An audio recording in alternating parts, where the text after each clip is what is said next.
Howdy, we're Team Plato and we're going to talk about how we've applied philosophical tools to the arts and how we perceive them.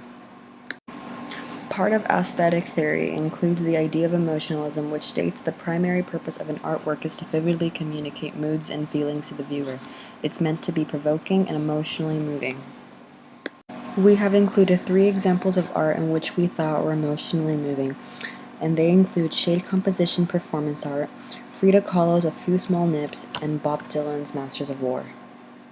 So the performance art piece that I'm about to show you is composed by Rashaad Newsome and is called Shade Composition. So after watching this, how would people view this performance? Well, that would depend on each person's signs and what they signify in that performance. So what are some things that are being interpreted in this performance? Well, if you heard the word they said the word what. And if you hear the tone in which they said it, combined with the facial expressions as well as their body language, you can see that they look unapologetic and judgmental. Also, if you notice the performer at the front, they are wearing makeup as well as a dress. This usually signifies that this person could be doing drag or that they are queer. And so with these signifiers, we can see what expressive qualities are being formed. And so these qualities can be formed into a feminist critique and say that it is challenging gender norms. This is a painting by Frida Kahlo called A Few Small Nips. It depicts a woman that was brutally murdered.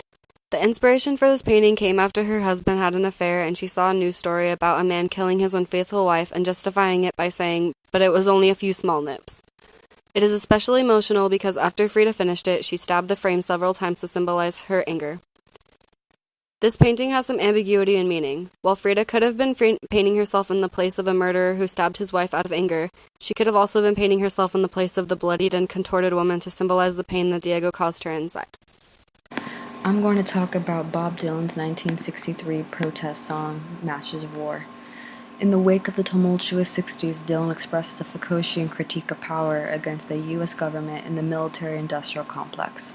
In the song, he clearly establishes the relationship between you and I, making it very evident that the you character is guilty of corrupted control over the lives of others. He criticizes the government for imposing war and fear upon the people to maintain social order and control over them. The song provokes a sense of anger and resentment towards a controlling group, but could also inspire protest. To conclude our presentation, I'll leave you with a question. Ask yourself, what moves you?